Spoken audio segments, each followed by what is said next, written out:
November বিশ্ব শিশু দিবস। কিছুদিন আগেই 16ই নভেম্বর পণ্ডিত নেহরুর জন্মদিন উপলক্ষে আমরা শিশু দিবস পালন করেছি। তাছাড়া একটা আন্তর্জাতিক শিশু দিবস আছে 1 জুলাই।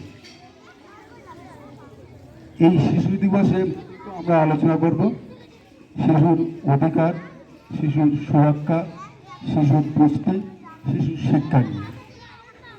এই শিশু তো আর নিজে কিছু অধিকার অর্জন করতে পারে না, তাই মূলত শিশুর অধিকার তার পরিবার, তার স্কুল, তার সমাজের উপর নির্ভরশীল। তার স্কুলের শিক্ষা, তার পারিবারিক শিক্ষা এবং সমাজ তাকে কী দেবে তার উপর নির্ভরশীল করে শিশুর অধিকার, সুরক্ষা, তার পুষ্টি, তার শিক্ষা নির্ভর করে। কিন্তু খুব বলিতে হবে বিষয়, দেখবেন বর্তমান ভারতবর্ষে যে ন্যাশনাল ক্রাইম রিপোর্ট আছে শিশুদের, তাদের 2021 থেকে 2024 অব্দি যদি আপনি একটু দেখেন, তাতে কম বেশি প্রায় 1.5 লাখ ক্রাইম রেজিস্টার হয়। কম বেশি কোনো বছরে হয়তো 1,40,000, কোনো বছরে 1,50,000, কোনো বছরে 1,60,000 এরকম।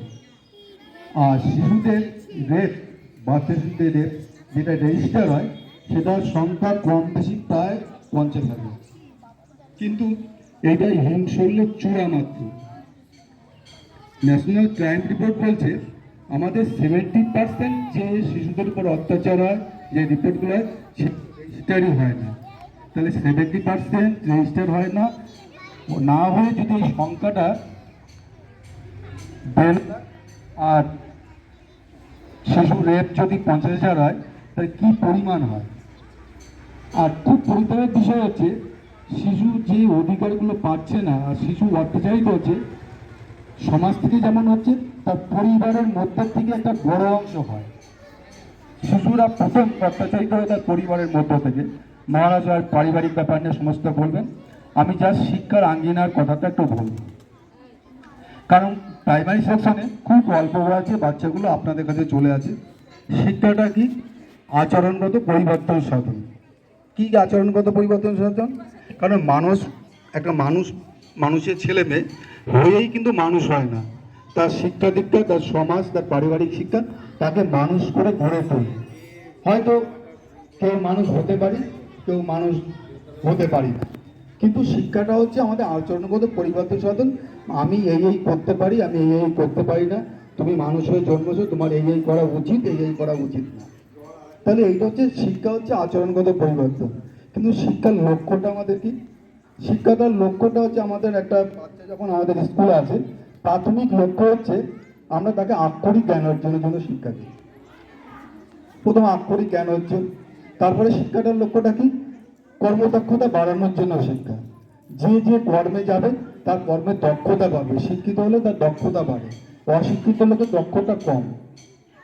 তারপরে কি? সামাজিক জ্ঞান অর্জনের জন্য শিক্ষা। সমাজে আমি সেরে দেবো, সবাই তো পড়াশোনা শিখে চাকরি পাবে, ডাক্তার হবে, ইঞ্জিনিয়ার হবে, এমন কোনো কথা না। পরিবারের একটা সমাজের একটা অংশ হবে, একটা সুনাগরিক হিসাবে গড়ে তুলব, সেই জন্য আমাদের শিক্ষাটা। তাহলে সামাজিক জ্ঞান অর্জনের জন্য শিক্ষা। আর পরিশেষে হচ্ছে সবাইকে নিয়ে বাঁচার জন্য শিক্ষা, যাতে আমরা সবাইকে নিয়ে বসবাস করতে পারি। সবাইকে নিয়ে বাস করা মানে কি? শুধু কি মানুষ মানুষের জন্য বাস করবে তা না, আমরা সমস্ত প্রাণী, সমস্ত উদ্ভিদ, সমস্ত জলবায়ু এবং জল, সমস্ত কিছু রক্ষণ। মানুষের বাচ্চা এখান থেকে আমেরিকা গিয়ে ইংরেজিতে কথা বলছে, রাশিয়ায় গিয়ে রাশিয়ান ভাষায় কথা বলছে, চায়নায় এসে চায়নার ভাষায় কথা বলছে, আবার এখানে থাকলে বাংলা বলছে। হয় কি না? বলো, তোমরা বলো, ঠিক কি না? আর মা বাবারও এইটা ইচ্ছা, মানে উদ্দেশ্য হওয়া উচিত বাচ্চাটা যাতে ভালো হয়। আর ওর যদি মনোযোগ ঠিক থাকে তাহলে অনেক রকমের কাজ করতে পারবে। শুধু পড়াশোনাই নয়, ও যে কাজটা শিখতে চাইবে সেই কাজটাই করতে চাইবে। তো অভিভাবকেরও এটা ডিউটি, টিচার্সদেরও এটা ডিউটি, যে বাচ্চাকে এমনভাবে মানুষ করতে হবে যাতে ওরা ভালো সন্তান হয়, ভালো বাচ্চা হয়, এবং তাদের ফোকাসটা যেন থাকে। ফোকাস থাকলেই আর ওদেরকে কেউ আটকাতে পারবে না।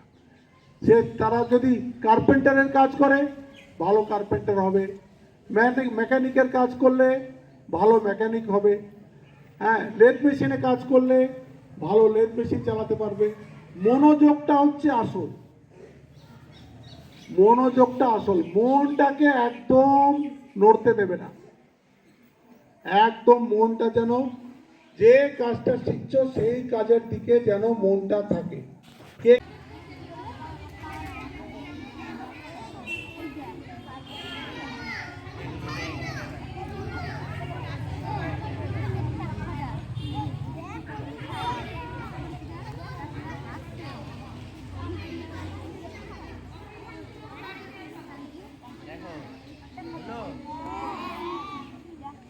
এইরকম কালারিং আর্ট পেপারে ফুলগুলো করলে ভালো লাগবে তো?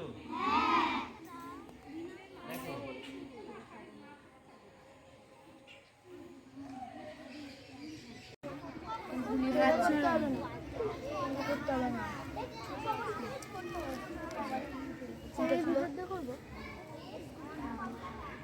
এই ভেতরের গুলো এইটা পুরোটা ভরাট করে দেবে এরকম ভাবে আঠা দিয়ে নিজেরা নাও দিয়ে তারপর আমায় দেখাবে এই গাছের মতো এইটা করবে একজন দে একজন ভরাট কর। বোঝা গেছে কিভাবে করবে? করার পরে আমাকে দেখাবে। নেন তুই ছোট ঘর আস্তে করে ইয়ে করছিস, বেশি বড় করছিস তো